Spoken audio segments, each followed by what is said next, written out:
Jimmy Akin's Mysterious World is brought to you by the Star Quest Production Network and is made possible by our many generous patrons. If you'd like to support the podcast, please visit sqpn.com/give. Jimmy Akin's Mysterious World is also brought to you in part through the generous support of Aaron Vergeson Electric and Automation, making connections for life for your automation and smart home needs in North and Central Florida at aaronv.com. And by Jacqueline Brown, author of The Light Series, a best-selling Catholic fiction series that will leave you asking, who would I become if the world fell away? Enter code MysteriousWorld at jacqueline-brown.com for 10% off. And by RosaryArmy.com. Have more peace. Visit RosaryArmy.com and get a free all-twine knotted rosary, downloadable audio rosaries, and more. Make them, pray them, give them away at RosaryArmy.com. Previously on Jimmy Akin's Mysterious World. You're listening to Episode 1 of Jimmy Akin's Mysterious World.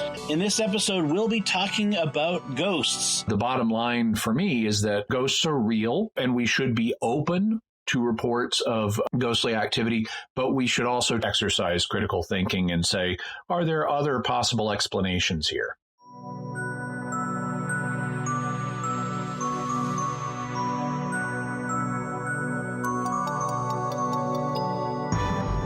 You're listening to episode 115 of Jimmy Akin's Mysterious World, where we look at mysteries from the twin perspectives of faith and reason. In this episode, we're talking about the strange story of the wizard clip.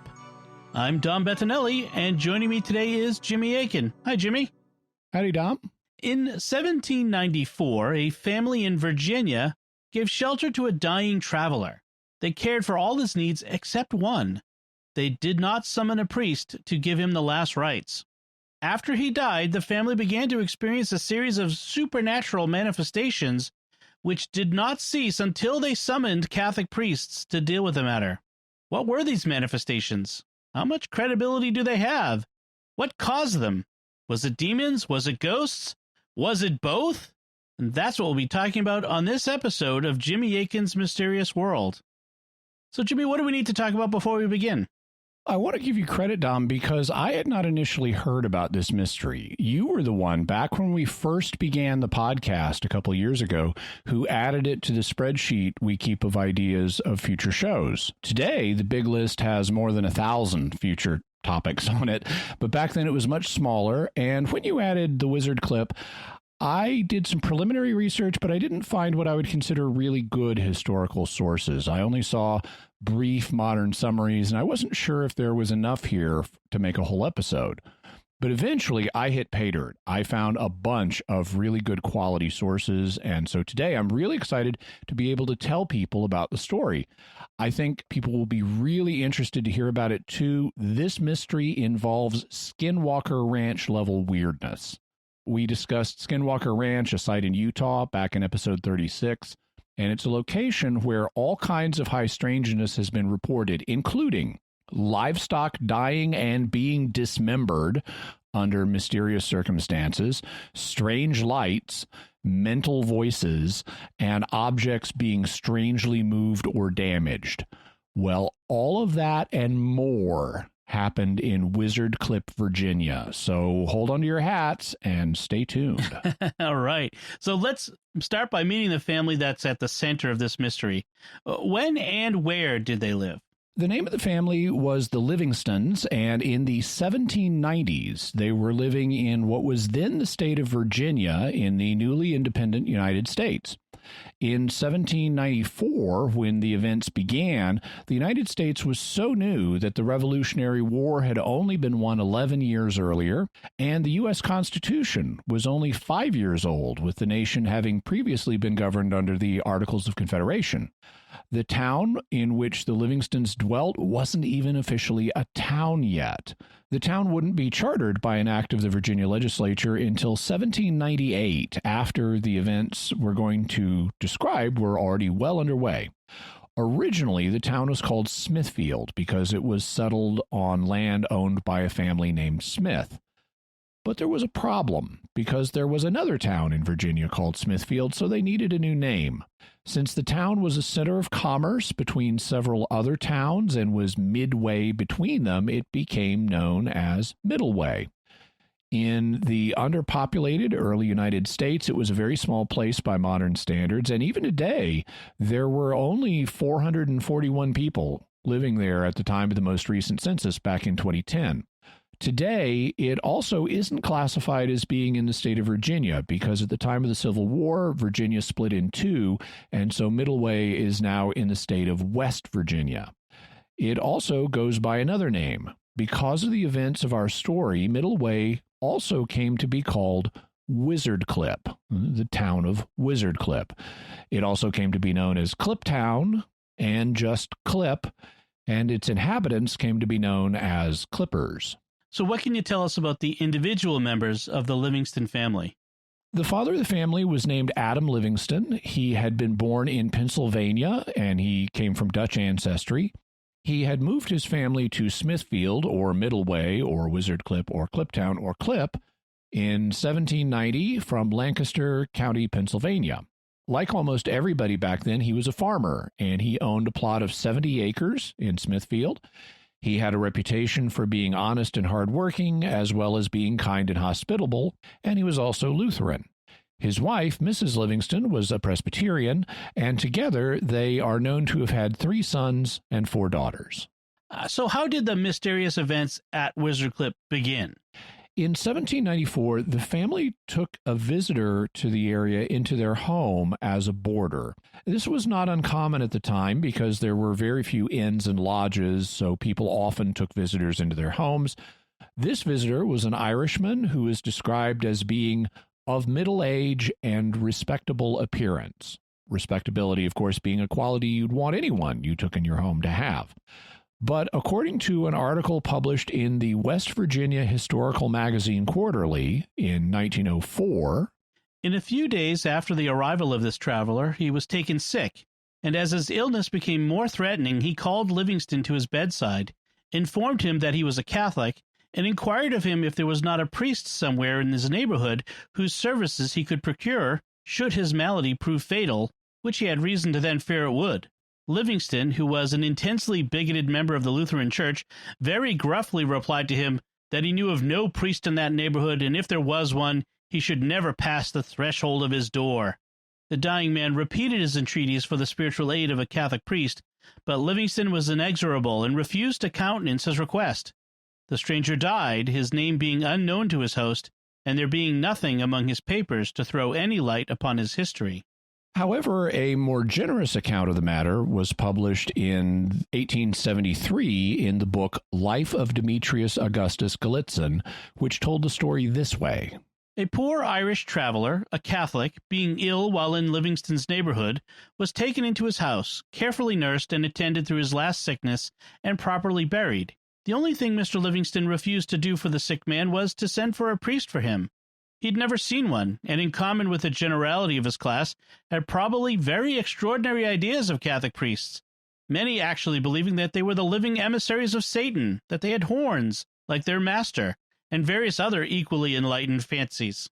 Nothing, therefore, could induce any of the Livingstons to accede to the dying man's entreaty, and this through no hardness of heart, it must be understood, for they were all of kindly disposition, but because to them the request was absurd, of no consequence, and a great deal better disregarded. Whichever account is more accurate, it is certainly the case that there were very few Catholics and even fewer Catholic priests in Virginia at the time. Maryland had been the colony with the most Catholics, which is why Baltimore was the seat of the first Catholic diocese in the United States.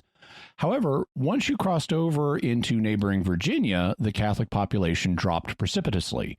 Adam Livingston thus may not have had any idea how to get a hold of a priest to care for the spiritual needs of the Irish traveler, whatever he otherwise might have made of the request. In any event, no priest was called, and the same night that the man died, weird things started happening. What was the first thing they noticed? According to the 1904 West Virginia Historical Magazine article, on the night of his death, Livingston employed a man by the name of Jacob Foster to sit up with the corpse. But so soon as the candles were lighted in the chamber of the dead man, After giving a weak and flickering light, they went out, and the room was left in darkness. They were relighted several times, supposing it to result from some remedial defect, but with the same result. Livingston then brought 2 candles into the room, which he had been using in his own family room, which were about 1/3 burnt down, and which he knew to be good. But so soon as they were placed in the room with the corpse, they became immediately extinguished. This so alarmed Foster that he abandoned his vigils and left the house. Yeah, so he was unnerved by all that.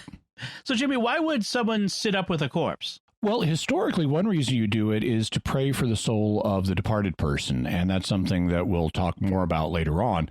In different contexts, though, now, since the Livingstons were Protestant, they wouldn't have been praying for the traveler's soul, but still, it had survived as a custom, as something where you would show respect by sitting up and having a wake, meaning you stay awake with the dead person there, and partly it can be to guard the body, although there wasn't really any danger. It's more of a formality, but it's really more a sign of respect. And in other circumstances, it would also be a chance for the family to say goodbye, to kind of absorb what was going on and to show respect for their departed loved one. And even though the traveler wasn't a member of their family, so he wasn't one of their loved ones, they still did the customary thing for him. They then continued to do the customary thing. They buried the visitor, but the candles going out only proved to be the first strange event, because on the night succeeding the burial, the peace of Livingston was much disturbed by the apparent sound of horses galloping round his house. He frequently rose during the night, which was a beautiful moonlit night, to satisfy his mind. While he could distinctly hear the tramp of steeds, he could see nothing to assure him that it was anything more than a figment of his own imagination. In about a week afterward, his barn was burnt and his cattle all died. The crockeryware in his house, without any visible agency, was thrown upon the floor and broken. His money disappeared. The heads of his turkeys and chickens dropped off, and chunks of burning wood would leap from the fireplace several feet out into the floor, endangering the building unless promptly replaced. Soon the annoyances which were then destroying his peace assumed a new form. The sound of a large pair of shears could be distinctly heard in his house, clipping in the form of half-moons and other curious figures, his blankets, sheets, and counterpanes, boots and shoes, clothing, etc. This was all in one night, but the operation of clipping continued for upwards of 3 months, a small portion of it only being done at a time, but the inexorable shears never being silent 24 hours at a time. By this time, the news of these strange proceedings was spread through the country for 30 miles around, and attracted in an especial manner the curiosity of the citizens of Smithfield. So the phenomena that we have being reported so far include candles going out, the sound of invisible horses galloping, a barn burning, livestock dying and being dismembered, crockery being broken, money disappearing, hot coals jumping out of the fireplace, crescent moon shapes, or according to other accounts like this one, half moon shapes being cut out of fabric, and the frequent sound of clipping as with a big pair of shears or scissors. No wonder people in the area started talking about all the things that were being reported. And it was the regular sound of clipping that led to the name Wizard Clip. The easy part of the name to explain is the clip, because that was definitely inspired by the clipping sound that the Livingston family and others heard on the property. The harder part is the wizard element. From what I've been able to tell so far, it appears that this may have just been speculation from common folk that a supernatural entity who they imagined as a wizard was responsible for the clipping noise. In fact, I've found references to the spirit being called the Wizard Clip or the Wizard of Middleway. Whatever the origin, Wizard Clip is the name that stuck, and soon that's what the town was called, and so today it's even just called Clip, and the people, as we mentioned, are called Clippers. You mentioned that people outside the Livingston family were witnesses to these events. Can you give us one example? In a letter that Father Demetrius Galetson wrote in 1839, he records one incident that occurred with a woman who had heard about the cloth items being cut into crescent moon shapes. He writes, "During one day at a tea party in nearby Martinsburg, an old Presbyterian lady, who was one of the invited, told the company what was going on at Livingston's. To satisfy her curiosity, she went to Livingston's house. However, before entering in, she took off her new black silk cap, wrapped it up in a new silk handkerchief, and when she opened it, she found her cap cut into narrow ribands or ribbons. We thus have non-Catholic witnesses apparently acknowledging that strange things were going on at the Livingston farm. And what did the Livingstons do in response to all this? They started turning to clergy for assistance, and being Protestant, they naturally turned to Protestant clergy first. Being Lutheran, Mr. Livingston first went to a Lutheran pastor. In his 1820 book, Letter to a Protestant Friend on the Holy Scriptures, Father Galetson recounts, Livingston, reading in his Bible that Christ had given to his ministers power over evil spirits, started from home to Winchester in Virginia, and having, with tears in his eyes, related to his minister, Parson S., the history of his distress, losses, and sufferings, begged of him to come to his house and to exercise in his favor the power he had received from Jesus Christ. The parson candidly confessed that he had no such power. The good old man insisted that he must have that power, for he found it in his Bible. The parson replied that that power existed only in old times, but was done away now. The old man, although living in this enlightened age, had not sagacity enough to understand the distinction between old times and new times, but according to your minister's rule, believed nothing but what he found contained in his Bible. This type of encounter would not be unexpected. Mainstream Protestant theology, especially at the time, tended to draw a sharp distinction between what happened in the apostolic age and what happens afterwards, with the claim that miracles ceased. And this is one reason why Protestantism has not generally maintained the practice of exorcism, which is right there in the Bible and which the Catholic Church has maintained and other Christians have maintained, but not in the Protestant community, really. And that's what Mr. Livingston was after.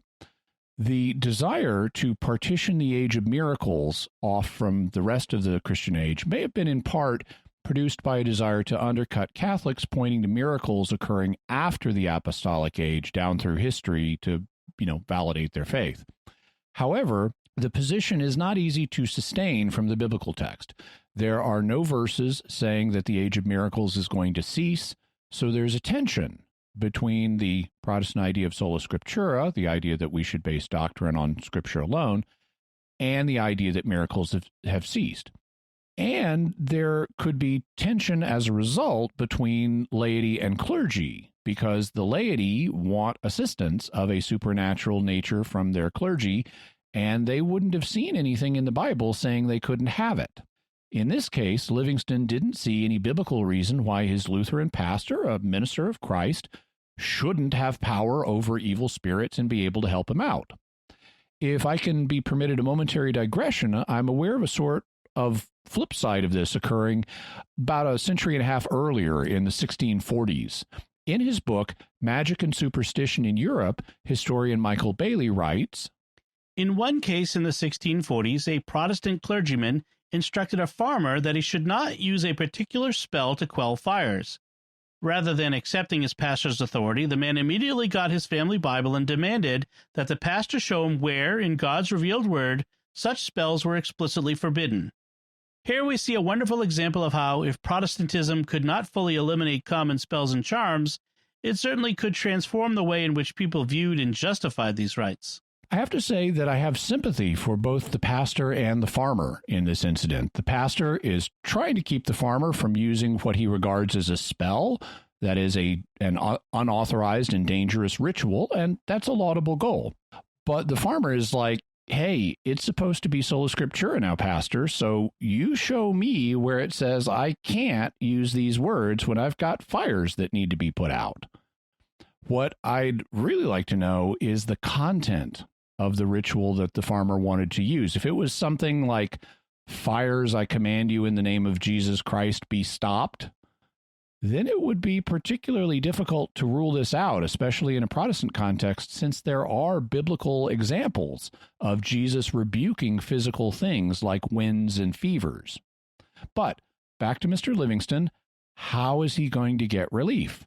According to Father Galetson's 1839 letter, Mr. Livingston applied to first his Lutheran minister for help, but he having candidly confessed his want of power, he applied to Protestant ministers of different denominations, some of whom promised relief.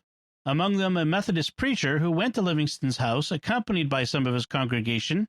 Here they begun to pray, but was soon silenced and driven away by a shower of stones thrown amongst them by invisible hands.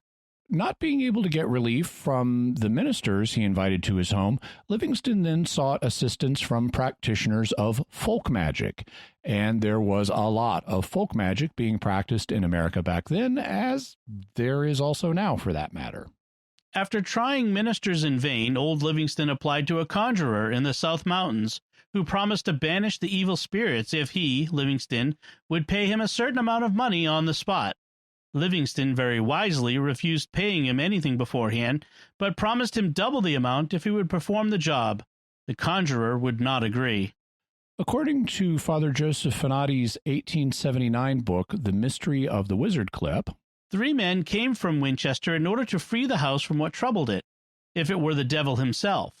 But as soon as they entered the house, a large stone was seen to proceed from the fireplace and whirl around upon the floor upward of 15 minutes without any stone being missed, upon which the gentleman instantly sneaked away. Also, Livingston applied to 3 conjurers who gave some herbs and a book and a riddle to catch the devil. But the first night the book and herbs were put into the chamber pot and covered with the riddle.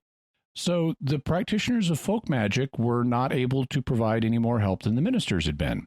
And this apparently had a depressing effect on Mr. Livingston's faith. According to Father Galetson, who knew Livingston personally, poor Livingston went home much dejected, and in consequence of so many disappointments almost came to the conclusion that Christ had no longer any true ministers on earth, and that those who pretended to be such were only impostors.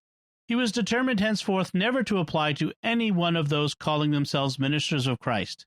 A Roman Catholic peddler, who happened one night to stop at Livingston's, and who was much distressed by the noise which prevailed almost the whole night at Livingston's house, tried to persuade Mr. Livingston to send for a Catholic priest, but he answered very quickly that he'd tried so many of these fellows, he was not going to try any more of them.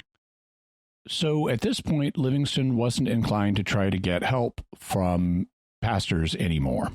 So was he ever able to get any relief? Yeah, and it started when he had a dream. Here is the account given by Anastasia McSherry, one of Livingston's neighbors, who thus knew him personally. At last, Mr. L. had a dream.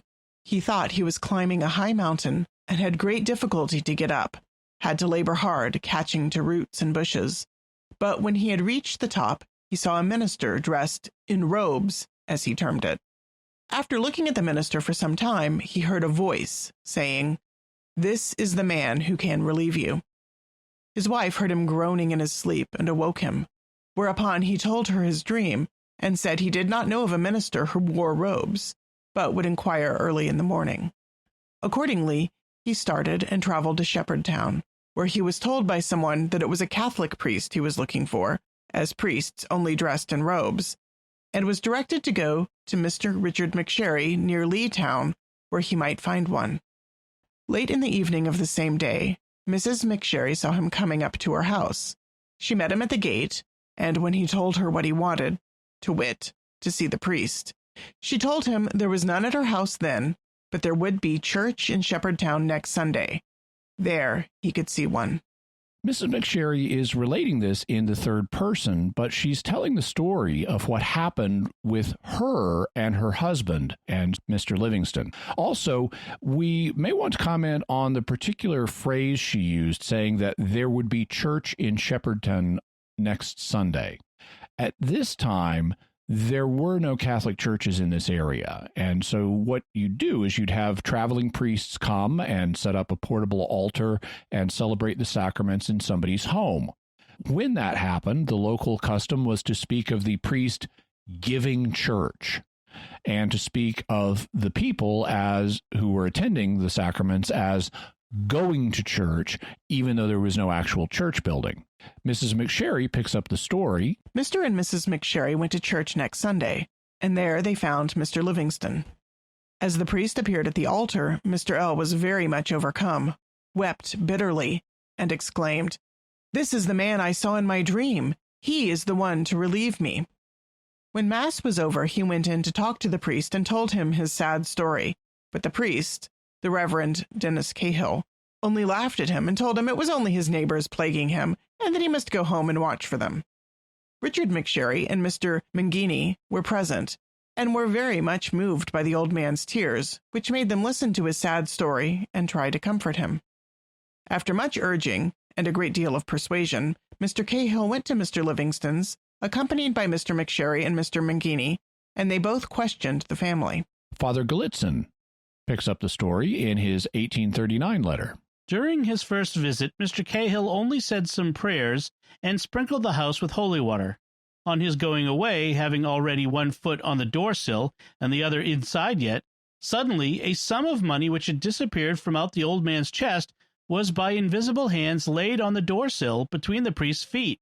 Moreover, the house became quiet for several days. After a while, the noise and destruction beginning again, Reverend Mr. Cahill paid them a second visit, celebrated Mass in the house, instructed them, took them into the church, and finally the work of destruction ceased. By the way, notice how both Mrs. McSherry and Father Galitzin are referring to Dennis Cahill as Mr. Cahill or Reverend Mr. Cahill, not Father Cahill. This was common at the time. The custom of calling priests father is not a universal in the church, and it's varied with time.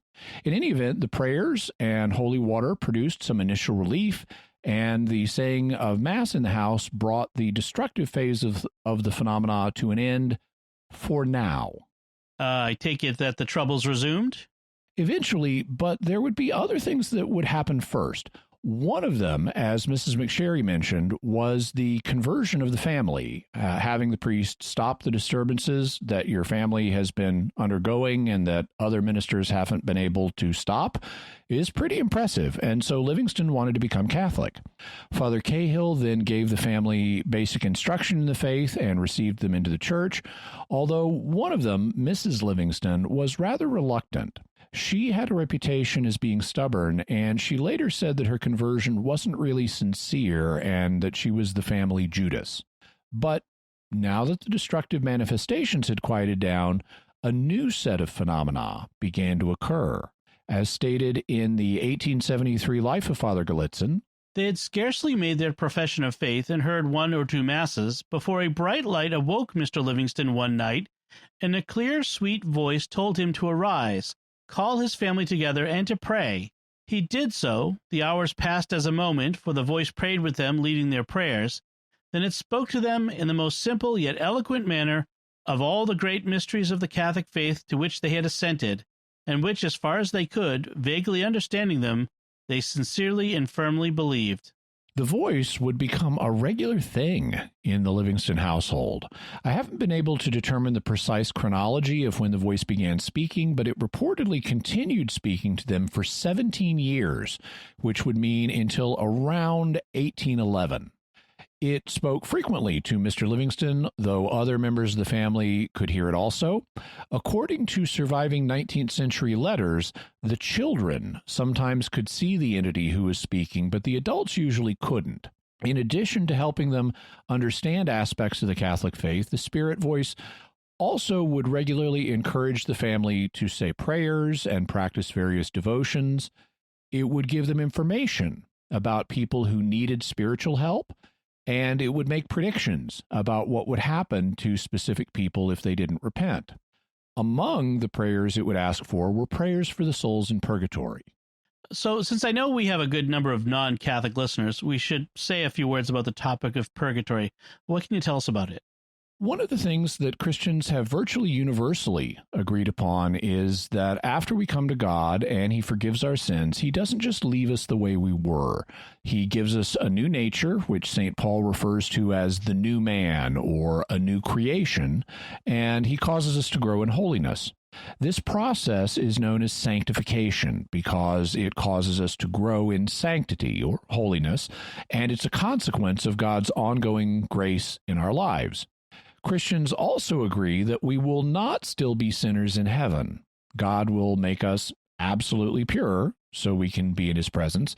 The book of Hebrews speaks of the holiness required to see God, and the book of Revelation says that nothing impure will enter the heavenly city.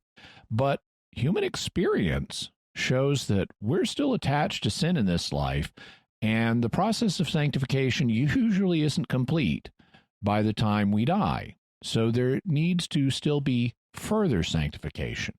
Therefore, between death and the full glory of heaven, there needs to be a final purification or a final stage of sanctification. This is what Catholics and some others call purgatory. Just like in this life, the process of sanctification can involve discomfort, so too can purgatory. The book of Hebrews talks about how God disciplines us so that we will grow in holiness, but it notes that, discipline does not feel pleasant at the time, but God does it for our own good. And that's the way it works in this life, and based on various passages of Scripture, that's how the Church understands the final stage of sanctification, or purgatory, also works. Furthermore, just like you can pray for people who are being sanctified in this life, you can pray for departed loved ones who are being sanctified after they've died. And you don't need to worry about whether their purification is finished or not. Even if they're already out of purgatory, God's outside of time, and he can apply your prayer to whenever it's needed. In fact, the Church doesn't teach anything about how long or short purgatory is. It may be instantaneous. Pope Benedict XVI wrote in his encyclical Spe Salvi on Christian hope that purgatory can't be measured in earthly time. And the Bible speaks of those who are still alive at the second coming being transformed in the twinkling of an eye. So we really can't measure how long purgatory takes. We don't know how space and time work in the afterlife. Pope Benedict has also proposed the idea that the final purification is really an encounter with the fiery love of Jesus Christ, who transforms us and burns away all our impurities. However that may be, the idea of this purification, a final freeing from the consequences of sin, even when it's already been forgiven, is a teaching that is older than Christianity. It was part of Judaism before the time of Christ, and it's part of Judaism today. It's also part of all the branches of Christianity except in the Protestant community. Catholics, Orthodox, Copts, Assyrians, Armenians, basically everybody agrees on this, though not all use the term purgatory to refer to it. It's really only in the Protestant community that there's significant disagreement about this, and even there's been a growing openness to the idea. For example, in his book Letters to Malcolm, the popular Protestant author C.S. Lewis wrote, "Our souls demand purgatory, don't they? Would it not break the heart if God said to us, 'It is true, my son, that your breath smells and your rags drip with mud and slime, but we are charitable here, and no one will upbraid you with these things, nor draw away from you. Enter into the joy.' Should we not reply, 'With submission, sir, and if there is no objection, I'd rather be cleaned first. It may hurt, Even so, sir. I assume that the process of purification will normally involve suffering, partly from tradition, partly because most real good that has been done me in this life has involved it. But I don't think suffering is the purpose of the purgation. I can well believe that people neither much worse nor much better than I will suffer less than I or more. No nonsense about merit. The treatment given will be the one required, whether it hurts little or much." He also wrote about the possibility of praying for those in purgatory, saying, "Of course I pray for the dead. The action is so spontaneous, so all but inevitable, that only the most compulsive theological case against it would deter me, and I hardly know how the rest of my prayers would survive if those for the dead were forbidden. At our age, the majority of those we love best are dead. What sort of intercourse with God could I have if what I love best were unmentionable to him?" And in recent years, other Protestants have become more open to the idea of purgatory as simply the final stage of sanctification. But back in the 1700s, this was not at all common. And so the Livingstons weren't used to praying for the departed before they became Catholic, and the Voice encouraged them to do so. How early are the records we have of the Voice? Unfortunately, Livingston and his family don't seem to have left any written records, or at least ones that have survived and been found. But their neighbor, Anastasia McSherry, does refer to the spirit voice in a couple of letters that have survived. These letters are estimated to date to late 1796 and to 1797, so they're very early. In the first one, to her brother, she wrote, "Dear brother, scarcely had my sister Mrs. Head got 3 miles from this house when Mr. Livingston came, thinking to find her here. He said the spirit was talking all the night. meaning the last night she slept here. He said the first appearance of it was a most glittering light, sometimes in one corner of the house and then in the other, and in an instant the whole house was in so shining a light that he declared he could not look at it. It told him to go to Mr. McSherry's helpmate, meaning me, and tell her to be steadfast in prayer, for the voice said that her parents were in great hope of going to rest, after Purgatory, soon. In the second one, she wrote, Dear brother, our poor brother John was very much lamented. The voice called him my son, saying that they, our parents, sent him to the college to become a minister of Jesus Christ, and that he had become a blasphemer, saying that he did not believe in the real presence of Christ in the Blessed Sacrament, that the Church had not the power to forgive sins. Should he die in that unhappy state of mind, he would open his eyes in the raging flames below, among the damned. The voice says our prayers can help him now, while he is still alive, and that we should be as earnest for him as we were for our parents. It has commanded us to go on our knees to him and say, In the name of the Father, and of the Son, and of the Holy Ghost, why will you not believe that there is a God, and that nothing is hard or impossible to him, and that it is as easy for him to give his precious body and blood as to give a cup of water, etc., etc. So here, the voice urged the neighbor and her siblings to pray for the salvation of one of their brothers who had lost the faith. It also instructed them to do some basic apologetics with him by pointing out that if an omnipotent God exists, it's infinitely easy for God to do anything he chooses, whether that's giving us a cup of water or giving us his body and blood under the appearances of bread and wine. Everything is infinitely and equally easy if you have unlimited power or omnipotence. The real question is what God chooses to do, not whether it seems easy or hard from a human perspective. And that's actually good apologetics, and not just from a Catholic perspective, but from a general Christian perspective, since we all believe in miracles, whether it's in the real presence or some other miracles. Miracles seem hard from a human perspective. That's why they're miracles. But they're all equally and infinitely easy for an omnipotent God. What these letters do for our purposes, however, is show that the voice was being reported very early on, by at least 1796 or 1797. You said that the troubles quieted down after Father Cahill said Mass in the Livingston home, but eventually came back. Were they ever freed from them? Yes, and to explain how that happened, we need to introduce a new figure into the story. We've already mentioned him. His name was Father Demetrius Augustine Galitzin. He was born in 1770, and he was 27 years old when he came to visit the Livingstons in 1797. Although he had been born in The Hague in the Netherlands, he was from an aristocratic Russian family. In fact, his father was the Russian ambassador to the Netherlands, and since French was the lingua franca of the day, the language of diplomacy, Demetrius's family spoke French as their household language. Also, because he was an aristocrat, Demetrius himself was a prince. As you would expect, the family was Russian Orthodox, but when Demetrius was 16, his mother became Catholic, and at age 17, Demetrius did too, much to the annoyance of his father. As an aristocratic young man, he naturally traveled, and in 1792, he came to America. To avoid the complications of traveling as a Russian prince, he used the last name Smith and passed as a commoner. His mother had given him letters of introduction, and so he met with Bishop John Carroll of Baltimore, the first and only bishop in the United States at the time. He then made a radical life decision and decided to permanently forego being a Russian aristocrat and to become a Catholic priest instead, which shocked and horrified his father once he learned about it because he wanted Demetrius to have a military career. Very quickly, and I mean in little more than a week, he entered the seminary in Baltimore, and he was ordained 3 years later in 1795, becoming the first priest in the United States to have all of his formation done in this country. Also, unlike other priests of the era, he wasn't called just Mr. Galitzin or Reverend Mr. Galitzin.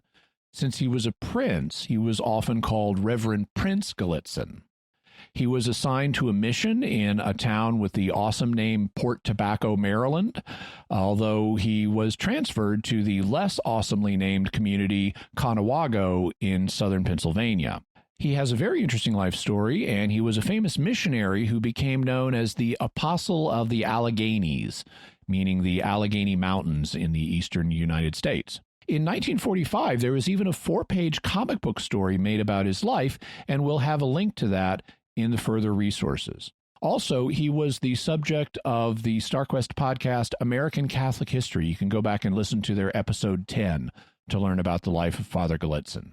He died in 1840 at the age of 69, and currently there is a cause for his possible canonization as a saint. And in 2005, he was given the title Servant of God. So how did Father Galetson become involved in this story? After the phenomena began to be reported in 1794, word about them naturally started to spread, and by the summer of 1797, word had reached Father Galetson up in Conewago, Pennsylvania, only about 70 miles away. So in September of that year, he made the trip down to Virginia. As he wrote in 1839, "My view in coming to Virginia and remaining there 3 months was to investigate those extraordinary facts at Livingston's, of which I had heard so much at Conewago, and which I could not prevail upon myself to believe. But I was soon converted to a full belief of them. No lawyer in a court of justice did ever examine or cross-examine witnesses more strictly than I did all those I could procure." So Glitzen went there as a skeptic, and he says he ruthlessly cross-examined the witnesses he found. And he became a witness himself. In the 1873 book, Life of Demetrius Augustus Galetson, it records, "When Father Galetson was there, the disturbances having recommenced, he intended, as he related afterwards to Reverend Mr. Bradley, to exorcise the evil spirits for good and all. But as he commenced, the rattling and rumbling as of innumerable wagons with which they filled the house worked so upon his nerves that he could not command himself sufficiently to read the exorcism, so that he was obliged to go for Reverend Mr. Cahill, a man of powerful nerve and hearty faith, who returned with him to Livingston's, and, bidding all to kneel down, commanded the evil spirits to leave the house, without doing any injury to anyone there. After a stubborn resistance on the part of the devil, they were finally conquered and compelled to obey the priest. Afterwards, Mr. Cahill said Mass there, and there was no more trouble." So now that a full exorcism had been done on the place, the destructive phase finally stopped. However, the voice continued to speak to the members of the family until around 1811. You mentioned that Mrs. Livingston later said her conversion was not really sincere, so what did she make of the voice? I don't have as much information on this as I'd like, in part because we don't have surviving records written by members of the Livingston family. The records we do have do not suggest that she thought the voice was imaginary. The people who met her portray her as regarding the voice as real. In fact, they say that she heard it herself and even heard it more frequently than some other family members. However, they report that she took a disapproving attitude towards it and at various times tried to resist what it said. For example, she didn't like saying the Hail Mary with the voice because of her Presbyterian background. The voice also gave her instructions about how to help people spiritually, and she sometimes refused to do so. For example, according to one account from the 1800s, "While Mrs. Livingston was away from her own house, she lived at the house of a Quaker who had a daughter that was sick, and during her sickness she told Mrs. Livingston that she wanted some spiritual assistance, but did not know what it was. Mrs. Livingston knew very well what it was, for the voice had told her it was baptism. But the parents of the girl, being opposed to it, she died without baptism. The voice then told Mrs. Livingston that this would appear against her in the day of judgment." So the voice warned Mrs. Livingston that God wasn't happy with the fact that she hadn't told the girl that the spiritual help she was asking for was baptism, presumably out of deference to her parents, since Quakers don't normally practice baptism. She should have been willing to risk the disapproval of the parents and tell the girl that Christ actually said for us to be baptized. One of the predictions that the voice made was that Mrs. Livingston would die in her own home, and according to the same account, It told her that she should die in her own house, and in order to falsify it when she took sick, she at first would not go home, for she had been so much reprimanded by the voice that she left her house some time before she took sick. but at last was forced to beg to be taken home and thus fulfilled the prediction by dying in her own house. Other predictions made by the voice also came true. For example, one of them concerned the neighbor, Mr. McSherry, the husband of Anastasia, whose letters we read. He had gotten into an argument with the local priest, and Mr. McSherry, having had some little difference with the priest, did not go to communion for 3 years, at the latter end of which he took sick and was at the point of death. The voice then told Livingston to tell Mr. McSherry to touch Christ through the church, and he should be restored to his family, which happened accordingly, for having received communion, the next day he was able to walk about, and in a few days perfectly recovered. And there were many other spiritual manifestations, including the voice. However, we're dealing with Skinwalker Ranch level activity here, so there are too many for us to go into in this episode. If you'd like to learn more, check out the books that we'll have in further resources. What happened to the Livingston family in later years? The kids grew up and moved out and had lives of their own, of course. Mr. Livingston ended up moving back to Pennsylvania. He lived within 20 miles of Father Galetson, and they stayed in touch until he passed on, which was in 1820, 26 years after the manifestations began. And he remained a faithful Catholic till the end of his life. Also, in 1802, he and his wife donated 35 acres of their property in Virginia to the church as a field to sustain a priest in thanksgiving for the help they had been given. Since that time, it's been known as the Priest's Field. The voice told Livingston that before the end of time, the place would become a great place of prayer and fasting and praise. And in 1983, the Diocese of Wheeling-Charleston dedicated the Priest Field Pastoral Center on the property, and retreats are conducted there today. So spiritual exercises like prayer and fasting and praise are indeed being conducted there. Also, in the town of Middleway, there are a bunch of historical markers that have been put up, which include pictures of crescent moons and scissors in honor of the wizard clip and the marks that it made on clothing. We'd like to take a moment here to thank our patrons who make this show possible, including Marco P., Father John, Jessica K., Jordan P., and Keith C. Their generous donations at sqpn.com/give make it possible for us to continue Jimmy Akin's Mysterious World and all the shows at StarQuest. You can join them by visiting sqpn.com/give. Jimmy Akin's Mysterious World is also brought to you in part through the generous support of Aaron Vergeson Electric and Automation, making connections for life for your automation and smart home needs in North and Central Florida at aaronv.com.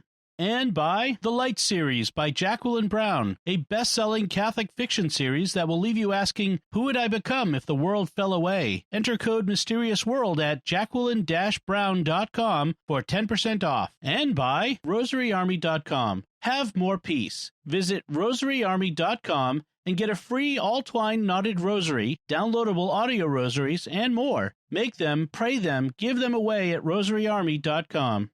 So, Jimmy, what theories are there about the wizard clip? From the reason perspective, we need to consider several possibilities. First, nothing like these events happened, so it's all just a legend and there's no basis for this story. Second, there is a basis for the story, and it's due to hoaxing. Third, something like these events did occur, but they had a natural and conventional explanation. Fourth, that they had a natural but extraordinary explanation, like aliens, because it's always aliens. And fifth, that something like these events did occur, and it has at least a partially supernatural explanation. Suppose that there was a supernatural explanation. What could we say about it from the faith perspective? It would seem that there would be three basic possibilities. First, the phenomena were due to demons because it's always demons. Second, the phenomena were due to a soul in purgatory. And third, that the phenomena were due to both demons and a soul in purgatory. Okay, so what can we say about the wizard clip from the reason perspective? How likely is it that this is all just due to legend and there's no real basis for the story? When I first started looking into this, I noticed that the books that are available on it, especially the ones that are still in print, were written substantially later than the events they describe. So this legend possibility needs to be taken into account. At least I needed to at the start of my research. However, upon digging into the materials, there's actually quite a lot of evidence that is much earlier than the books, and they quote from those earlier sources. So we've got primary source quotations that are very early. One of the books we'll have a link to is Father Fanati's book, The Mystery of the Wizard Clip, which is actually a compendium of earlier sources, and it includes documents written by people who knew the Livingstons and who were there when the activity was going on. In particular, it includes documents written by Father Galetson, who was there in 1797, just 3 years after the phenomena started and while they were still being reported. Also, it includes letters written by the neighbor, Anastasia McSherry, dating from 1796 and 1797, in which she discusses the phenomena that were being reported then. So this can't just be a legend. These things really were being reported by people who were on the ground at the time. Whether the phenomena were real or not is a separate question, but the reports are not just legends. Also, there was physical evidence that needs to be accounted for because of all the clothing and other items that the phenomena affected, and these continued to be in people's possession for some time. According to the 1873 life of Father Glitzen, Father Galetson carried a trunk full of clothing, which had been cut to pieces during this period of destruction, back to Conawago, where they've been seen, even of late years, by eminent priests who have added their testimony to the truth of these occurrences. Among these clothes, however, are said to have been one or two garments marked in quite a different manner, one bearing the impress as of a hand burnt in the cloth, the other an IHS made in the same manner. And we should mention that IHS is a monogram for In Hoc Signo, which is short for a Christian slogan in Latin that means in this sign, In Hoc Signo, in this sign, meaning the sign of the cross, you shall conquer. In any event, the idea that this was a legend, therefore just won't do. The legend hypothesis would explain reports made many years after the relevant time frame, but we need to explain reports that were made contemporaneously or near contemporaneously by the people involved. Having said that, we don't have a lot of detailed documentation that was made during the period itself. If there were more documents than we have, additional letters, for example, they either haven't survived or haven't been found. So quite a few of the claims are found in documents that date from 30 to 70 years later, and they're based on people's memories of the time. This kind of oral history situation is like the one we faced in episode 44 on John Hendricks, the Tennessee prophet. And because people's memories can be fuzzy, oral history has to be treated with some caution. It would not surprise me if there is some exaggeration and misremembering going on in the later reports. But some doesn't allow us to dismiss all, and we need to be especially attentive to the broad strokes that appear in multiple later accounts and to the specific details that we have early contemporaneous reports of, like in Anastasia McSherry's letters. I don't think every claim made in later documents necessarily reflects what was being reported early on, but the gist and the specific details that we can document from the early period should be accurate. If there's a basis for the reports, could they be due to hoaxing? This is another possibility that always has to be considered, as we saw in episode 109 on the Cottingley Fairies. In this case, to establish a hoax, we need to identify a person or group of people as the plausible hoaxers. And there are also three types of evidence that we need to consider: the physical evidence, the sounds that people heard, and the evidence provided by the voice. Each of these kinds of evidence is something that, in principle, could be faked. Somebody could have used scissors or knives to cut moon shapes in the clothing. Somebody could have made the handprint or the other symbols that appeared on cloth. Somebody could have used a pair of shears to make clipping noises or use primitive sound effects sound effect techniques to generate what sounded like horses galloping, and somebody could have falsely claimed to have heard a voice. The most plausible people to do such hoaxing would be one or more members of the Livingston family, as it's hard to see how an outsider would have sufficient access to the property in the house to trick the family. Let's look at the family then. Could the whole family have been in on the hoax?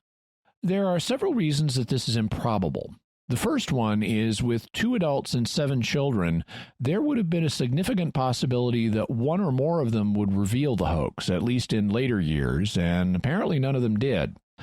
Also, there's the fact that the whole family became Catholic, and that's not something you did lightly in 1794 in Virginia.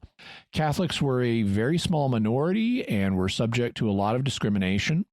Becoming Catholic severely lowered your social standing in the eyes of most of your neighbors.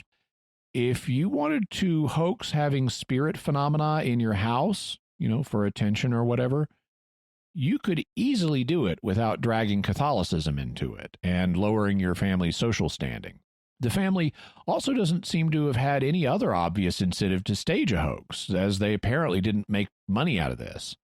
Then there's the fact that one member, Mrs. Livingston, took a notably dim attitude towards the voice, even though she apparently heard it. And further, even though she later walked back her conversion, she didn't say that the whole thing was false and continued to act as if the spiritual phenomena were real, even though she didn't like what the voice said. Finally, there's the fact that outsiders apparently saw and heard some of the phenomena, and especially if some of those claims are accurate, like a stone coming out of the fireplace and moving around the room, it's hard to explain how this would have been hoaxed by the family. All told, the idea that the whole family were a bunch of hoaxers doesn't strike me as particularly plausible. Oh, so what about the possibility that it wasn't the whole family, but only one or more members?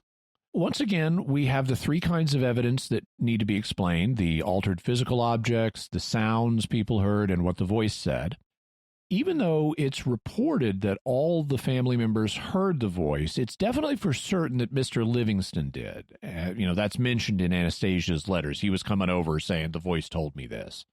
Therefore, regardless of how the other evidence would be explained, any hoax theory would have to involve him making up what the voice allegedly told him. He would have to be a hoaxer. However, of all the family members, he isn't a plausible hoaxer when it comes to the voice. It told him to pray for hours with the family, to perform a large number of devotional exercises, including 40-day fasts, and to make trips to deliver messages to people. And he did those things. So all of this for no profit and a diminished social standing, that doesn't sound like someone who's hoaxing a voice.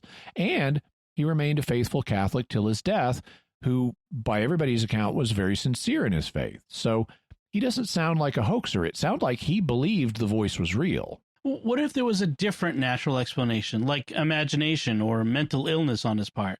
That could explain the voice, but it wouldn't explain the other kinds of evidence: the physically altered objects and the sounds that people heard, including outsiders. I suppose it's hypothetically possible that he could have had a mental illness so profound that he both faked the physical objects and hallucinated the voice, but that kind of mental illness would be so profound it should show evidence in other areas of his life, and this doesn't seem to be the case. People, including priests like Father Galetson, who knew him for years, did not regard him as mentally ill.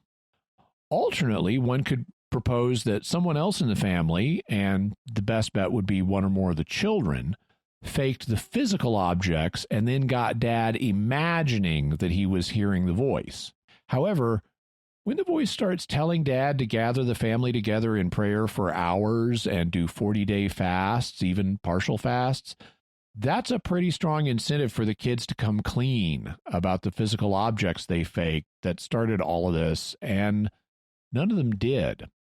And while a kid who was outside the room might be able to fake the sound of scissors clipping when visitors were in the house, it's likely they would have been discovered. You know, it's like people would notice, hey, Clark Kent is never around at the same time as Superman. You know, why do we only hear the Clippers when this kid isn't in the room, or when one of the kids isn't in the room?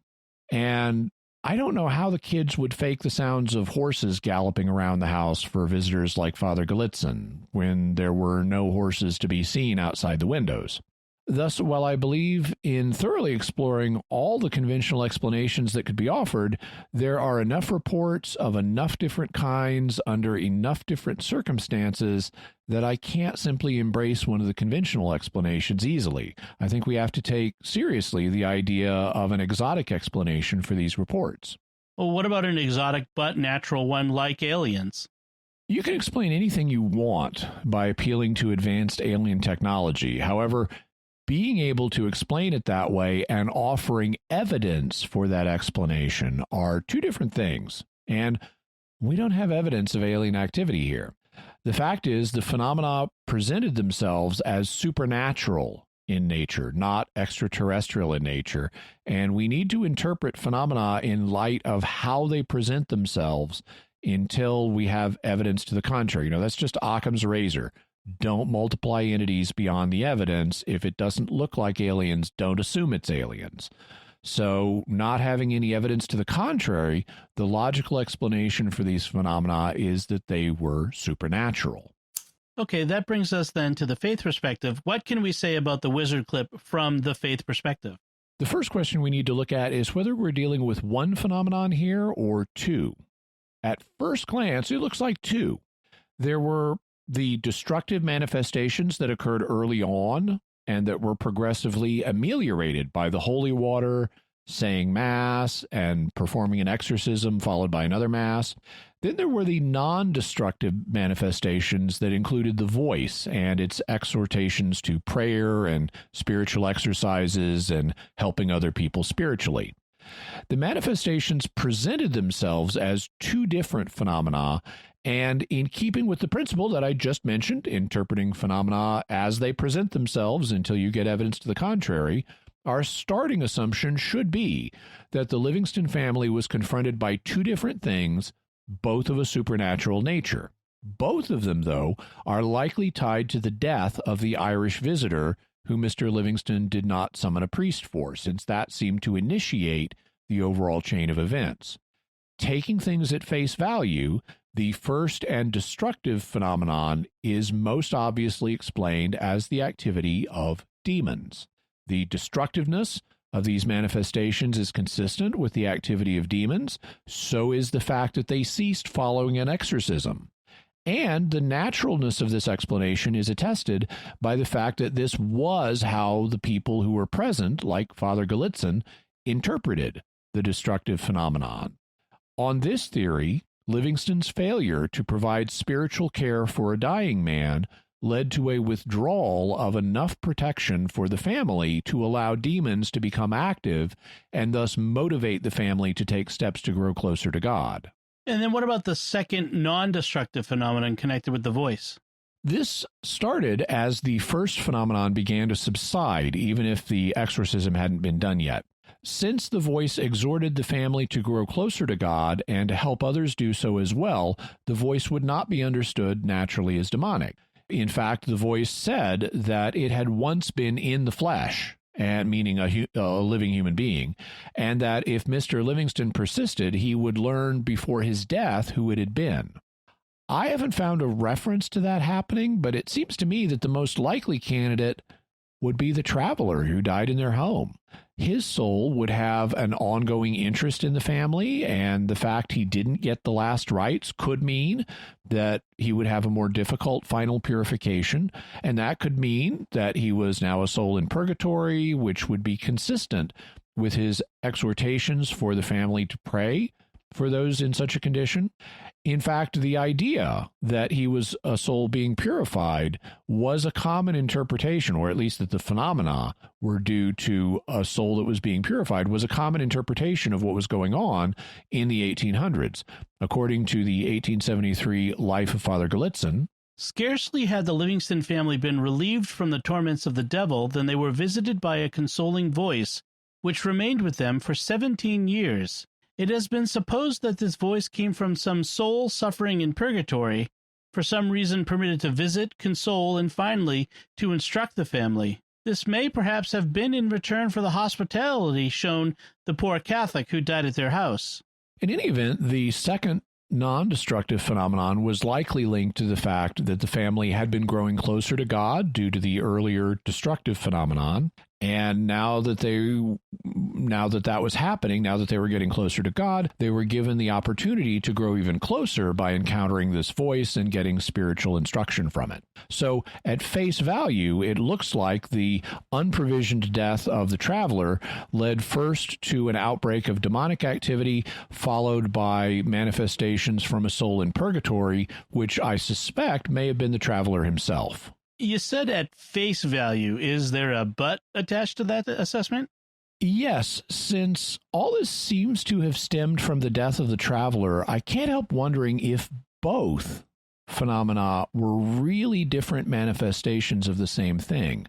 Just because something is destructive, just because something destructive happens, doesn't mean it's due to demons. In fact, in the Bible, the good angels are depicted sometimes as doing destructive things as part of God's will, like to encourage repentance. Destruction or natural evil and sin or spiritual evil are two different things, and destruction isn't automatically sinful. So if Livingston needed to be taught a lesson to help him and his family grow closer to God, I can't rule out the possibility that God would allow good angels or the soul of the traveler in purgatory to manifest in a way that was initially destructive in order to motivate them, and then, as they began to respond, to manifest in a gentler way. On this theory, the spiritual efforts they went to, bringing priests in to bless the house and say Mass there, may have provided enough assistance to the departed soul to help him with his transition and thus change the way that the phenomena manifested. The biggest argument I can think of against this view is that the destructive stuff stopped following an exorcism. But that wasn't the only thing that happened. There were also prayers and spiritual exercises and at least one other Mass that was said. And so the fact an exorcism occurred in proximity to the cessation of the destructive phenomenon could have been a coincidence. Or since the spiritual world goes beyond our ability to fully envision, the actual answer may have been even more subtle and more complicated than the possibilities I've laid out. Are there any other things we should mention before we close? There was never an official church investigation into these events, so there's no official ruling on them. At the time, the resources in the American Catholic Church were stretched extremely thin, as illustrated by the fact they didn't even have regular priest coverage in this part of Virginia, so it's not surprising that there wasn't an official investigation. However, multiple churchmen of the time, including Fathers Cahill and Galetson, were on hand and were convinced by what they saw and heard. As we heard earlier, Father Galetson even mentioned that he sharply cross-examined everybody like a lawyer in court. And although we didn't mention this, Mr. Livingston at one point met Bishop John Carroll of Baltimore, and he was convinced too. So all that's significant. If you'd like to learn how reports of private revelations are handled today, go back and listen to episode 84 on private revelations, and you can apply the principles we use today retrospectively and see what you think. If you do further research into the wizard clip, though, I'd also give a couple of cautions. First, although some of the accounts we have were very early, like Anastasia McSherry's letters, and although some were written by people who had been on the scene, like her and Father Galitzin, many of the accounts were written decades afterwards. Consequently, you shouldn't take every claim in them as necessarily accurate. The gist and the details that can be verified from the early sources will be the most reliable, but other details may have been due to misremembering by the witnesses or exaggeration on the part of a secondary source summarizing what happened. It's also to be borne in mind that private revelation is accommodated to the recipients and that the seer's consciousness can add details to the underlying fundamental message God is trying to give them, as we covered back in episode 84.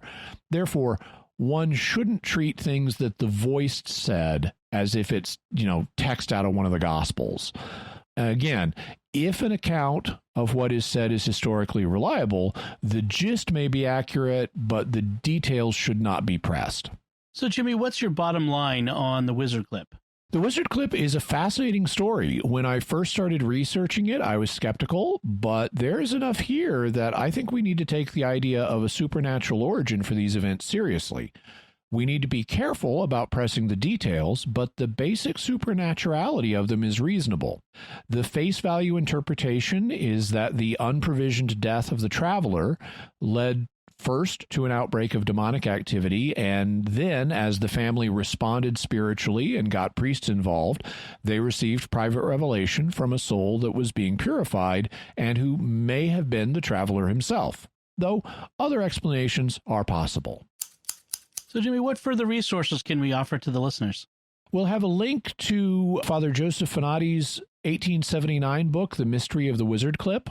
Also, the 1873 book, Life of Demetrius Augustus Galitzin. The 1868 memoir on the life and character of Galitzin.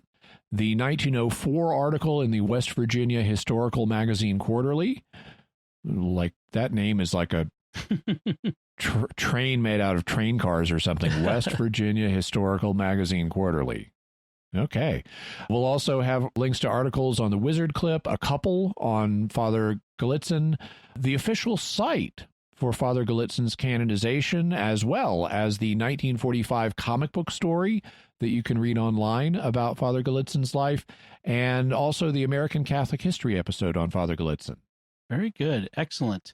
And I'm sure we're going to hear more about Father Glitzen on American Catholic History. They've told me he's going to be appearing more. He's an interesting historical figure. Yeah. So let's turn to our mysterious feedback. This week, our episode has run long today, and we've gotten a lot of really good feedback lately. So what we're going to do is give you a special bonus episode where we're going to deal just with a lot of that mysterious feedback we've gotten. So that'll be in addition to the usual mystery we'll be covering next Friday. So look for that coming up. So, Jimmy, what do we have for mysterious headlines this week? People may remember a sketch, at least if you're old enough, you may remember a sketch from Saturday Night Live back in the 70s. It was right after the movie Jaws had come out. And so they did a sketch called Land Shark, which was about exactly what you would think, a shark that traveled on the land and that would like ring the doorbells of women and get them to open the door and then eat them. And they'd play the Jaws theme as like the woman's going up to the door to talk to the land shark. And it would use various ruses. It would say like Candygram or Telegram. You're that wily plumber. land shark. No, just a tuna, man. Yeah. And once finally it says land shark and the woman says, "Oh, George, quit kidding," and she opens the door. Well, it turns out land sharks are real and they found them. So we'll have a link to an article about a land shark that it's able to climb up on land using its fins to chase its prey in like tidal reef areas, like tide pool type areas. It'll come up out of the water to chase a crab or something. Fortunately, it is small enough it doesn't chase humans. But yet they warn they may not have found all the species of land sharks yet.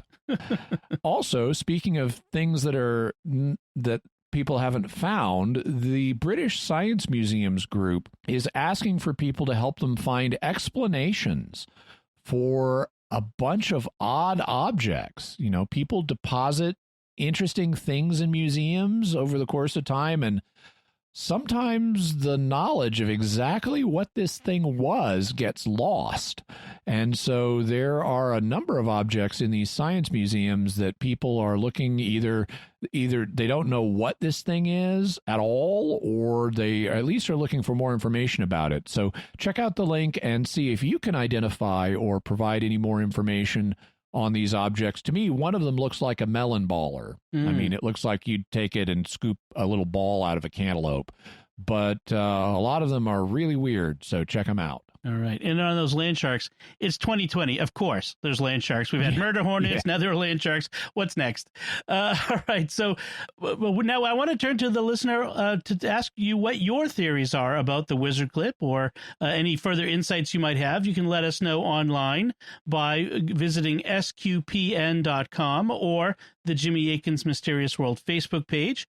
You can send an email to mysterious@sqpn.com or send a tweet to @MYS_world with the hashtag of mysterious feedback. So, Jimmy, what's our next episode going to be about? Well, obviously, we're going to have the Mysterious Feedback Special, which will be a bonus episode during the course of the week. And then next Friday, we'll be looking at Ingo Swann's book, Penetration, a story involving remote viewing secret alien bases on the moon. It's been a while since we've had a UFO-related story, and so we're going to be combining remote viewing and secret alien bases, and we'll be telling you all about that. I am looking forward to that. Folks, be sure to share the podcast with your friends and write a review in Apple Podcasts or wherever you get your podcast from. That helps us grow our community of listeners and reach more people. And people need to be hearing the stories of the wizard clip and alien bases on the moon seen by remote viewing and all the other things that we talk about. So please help us to reach those new audiences. You can find links to Jimmy's resources from our discussion and links to the mysterious headlines on our show notes at sqpn.com/mysterious. And remember, to help us continue to produce the podcast, please visit sqpn.com/give.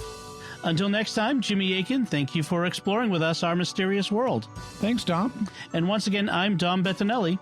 Thank you for listening to Jimmy Akin's Mysterious World on StarQuest.